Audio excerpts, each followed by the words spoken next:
kita hari ini ketemu dengan Bung Rocky, kita ingin minta pandangannya Bung Rocky. Saya kira penting. Ini kan persoalan urusan election elektoral kan sudah selesai. Yes.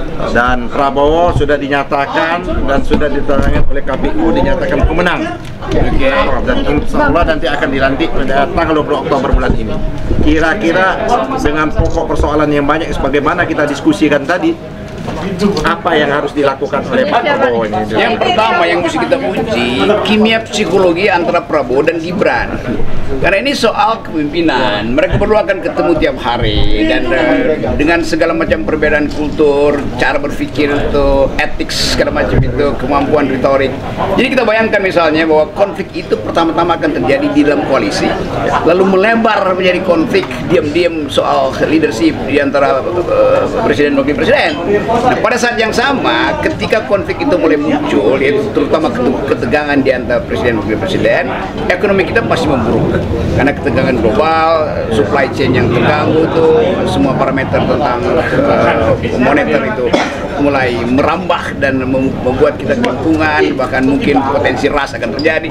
Jadi Prabowo ada dalam ketegangan psikologi sekaligus ketegangan sosial. Apalagi kalau kita tambahkan bahwa dunia bersiap-siap untuk ikut perang dunia ketiga tuh. Semua dolar yang di Indonesia akan dipanggil pulang oleh Joe Biden untuk persiapan industri perang di situ kan. Jadi kemungkinan itu akan membatalkan ambisi misalnya untuk makan siang gratis, ambisi untuk menambah anggaran IKN, ambisi untuk menambah jalur kereta cepat dari Bandung tembus lagi ke Surabaya. Jadi semua ilusi itu kita bayangkan dari sekarang bukan karena kita ingin menghalangi, tapi dia akan dihalangi oleh semacam hukum-hukum sosiologi. Aturan ilmu agama dia akan dihalangi oleh hukum-hukum alam alias sunatullah. Jadi kalau begitu bisa apakah dapat disimpulkan sesungguhnya beban yang terberat oleh Pak Prabowo itu sesungguhnya ada pada Gibran? Ya itu di depan situ tuh ada mawar, coba di short mawar itu. Dan ada lagu bunyinya Every Rose Has Its Thorn. Itu lagu dari Poison dulu. Semua mawar ada durinya. Kita tanya sekarang, yang wangi itu adalah Prabowo karena dianggap oke, dia jujur untuk menyelamatkan Indonesia berkali-kali. Tapi ada duri di situ, yaitu Gibran. Atau sebaliknya, Prabowo adalah duri bagi dinasti Jokowi nanti. Karena kalau misalnya soal-soal politik hari ini membuat ekonomi gagal, masyarakat kemudian lakukan social unrest, itu artinya yang harus bertanggung jawab adalah Jokowi. Tapi saya dengar kemarin Prabowo bilang bahwa dia sudah dipersiapkan oleh Jokowi sejak lama. Saya baru mau nanya yang itu terakhir. Ini semacam pengakuan yang menunjukkan bahwa sebetulnya ada deal antara Jokowi dan Prabowo. Jadi kalau kita tanya siapa yang pilih Jokowi, rakyat bukan. Yang pilih Prabowo ada Jokowi melalui pembagian bansos, kira-kira begitu pikirannya kan, atau dengan dibujuk makan siang gratis. Itu ide yang betul-betul menghina akal sehat kita, karena tidak mungkin orang itu dilulukan hanya dengan memberi dia makan siang kan. Kita mesti beri dia pikiran, bukan sekedar karbohidrat, tapi juga protein dan kemampuan konseptual. Nah, itu yang saya kira akan kelabakan nanti, karena masyarakat sipil, buruh terutama akan tetap menuntut keadilan dan kemerdekaan berpikir. Tapi bagaimana Bung Rocky menilai apa yang dikemukakan oleh kaum sivitas akademika melihat hasil berharap banyak kemarin dengan Mahkamah Konstitusi, tapi faktanya kan berbanding terbalik dari apa harapan. Bahkan mereka menyatakan yang menyelesaikan ini ada peradilan rakyat seperti itu. Iya, memang sebetulnya itu akhirnya kan. Jadi kalau lembaga-lembaga formal mengalami yang disebut oleh Huntington political decay, kebusukan politik, kan yang membusuk terakhir adalah akar konstitusi kita di Mahkamah Konstitusi. Sebelumnya daunnya membusuk, itu Paman Usman, dia sebagai daun, tapi sekarang akarnya membusuk. Maka saya gembira sebetulnya pembusukan itu total supaya bisa ditumbuhkan bibit baru. Keadaan semacam itu hanya bisa dilakukan secara pelembagaan. Kita masih menuntut misalnya supaya Megawati teruskan protesnya itu ke DPR dalam bentuk hak angket apapun kan, supaya terbuka lagi dinamika politik. Tapi kalau itu pun macet, ya udah akan ada people tribunal.